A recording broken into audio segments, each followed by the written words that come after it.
Hey guys, this is Chris from Empire Bricks and welcome to yet another LEGO Star Wars review. Today we're having a look at set 7184, the Trade Federation MTT. It was released in 2000, it comes with 470 pieces, it has 7 minifigures and it originally retailed for $50.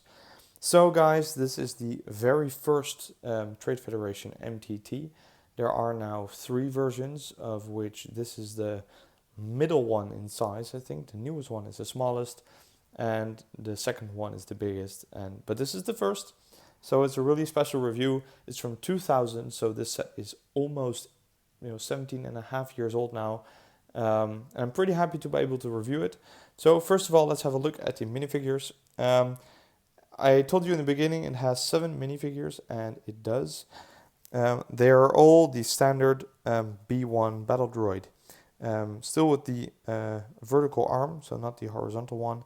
It cannot hold a gun in this position, only sideways. So there are 7 of these in this set, but I left 6 of them inside so I can show off the functionality. So the minifigure part is quite short because everybody knows this minifig.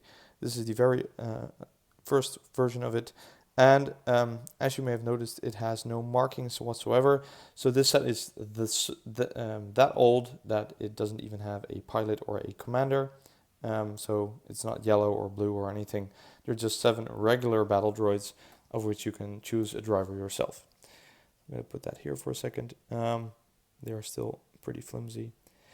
So let's have a look at the set. This is it. It's pretty big. And it's pretty heavy, so that's really cool. It looks a little bit, square, and it kind of misses the rounded pieces that the new ones have. But for a first try in 2000 with the bricks that they had, this is almost as good as it gets. I mean, especially the front, the look of it is pretty accurate. I think this part is too boxy. It's just, they could have done something to make this a little bit better. And also it could have been browner, but that's just my opinion. So that's the looks. It looks pretty great, but it has a ton of functionality, of which the first one is, of course, the opening up of the front, which happens like this. The front piece is actually the same as you've seen for many TIE Fighter, TIE Advanced, TIE Bomber sets. It's this glass piece that they use, but in this set it is brown. So you can open it almost all the way up, and then with this handle you can take the droids out and they come just sliding out, and you have this detachable piece that has been built that holds 6 battle droids in total. And as you can see, they didn't have the molded blasters yet, so they have the megaphone stuff with the orange translucent studs. But that's not too bad. It's okay. I think this is as good as it gets. With the biggest MTT, I believe you can modify the front to fit more battle droids. That is completely impossible for this one. We can have a look. It just fits in there. And as you can see, there is almost no space left. So there's no modifying this set, just in case you wondered, which is kind of a pity, because if you look at the total build, I think there would have been space if they would have made the front a little bit wider, like 1 stud on each side would have made a big difference, and it would have still looked accurate, but shit happens. So that's the first functionality, opening up. This is the cockpit piece. So you can open up the sides of this thing. They are attached with hinges, and you have these plates that cover it up. So you can open it up. I'll just take it a little bit closer. And then you have this driver's seat and a printed dashboard where you can put your driver. Although, to be truly honest, these guys, they can't really sit down. So as you can see, it has to be in there loosely. Just to show you guys, it can be in there, but you cannot attach it, so it will always stay a little bit loose like this. But that's not too bad. I mean, it's a very old set and that can happen. But as you can see, there's a lot of space in there, and you can actually almost fit all the battle droids just in here. So that's why it's kind of a pity that they made this part so big and didn't make a double layer of droids inside, or at least give you the space to modify it. So that's the front part. I say front part because it's actually made of two large parts. So if I take this tile piece off on top here, so it's attached, now you can actually detach the front and the back from each other and play with this part separately. And I think this is the most important, biggest feature of this set, because apart from the back that you can take and you can open it up and put a lot of stuff in here. I mean, this is almost as big. Let's see if I can get some more light in here. That you could put a speeder or a vehicle in there, so that's great. I think you could put 20 battle droids inside if you wanted to, but that's not too important because this is just a hollow part, so this is for storage. But if you turn it around, you can actually open it up like this, and it kind of functions like a mobile base. And I can really see the play feature of the playability of this feature, because it has two dashboards on both sides.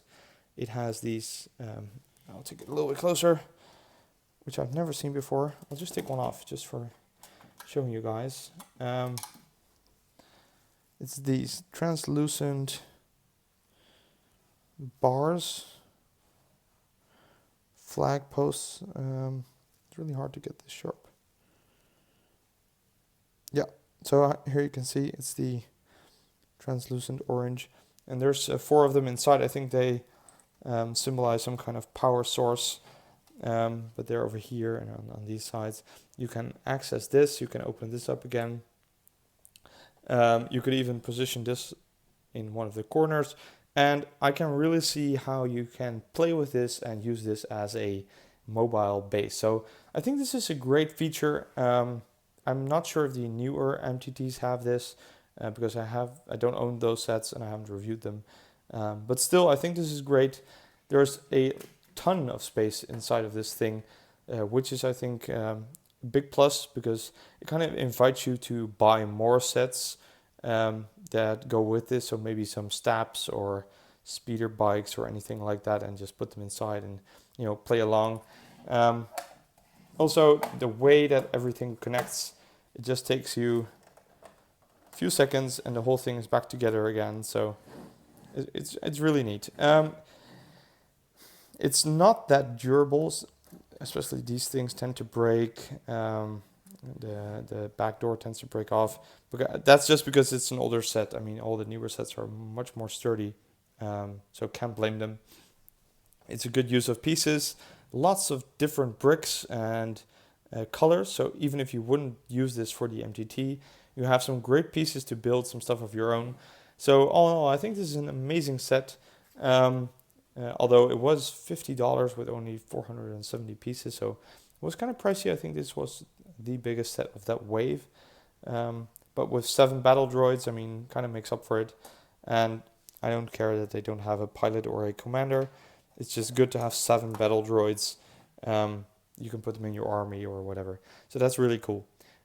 So putting him over here again, that's my review. To sum it up, I think that the biggest plus points are, well, definitely the features. It has a lot of features and great features, a lot of playability. And yeah, I think that's the best. I think the biggest downside is that it tends to break a little bit fast, but it's hard to say because it's an older set, so it's not completely fair. I think it's the minifigs. I would have liked something to interact with. If you would buy this and you have 7 battle droids and nobody to fight with those 7 battle droids, that's kind of a pity. So, I mean, this could be from the opening scene of episode 1, and then it should have maybe, you know, Obi-Wan and Qui-Gon and Jar Jar or something, or just Jar Jar, anything, but something to put the battle droids in context. So the biggest downside, I think, is the lack of some extra minifigures. So, guys, I really hope you like this review. It's a pretty awesome set. Please leave a like and a comment, and I hope you subscribe to my channel. See you at the next video.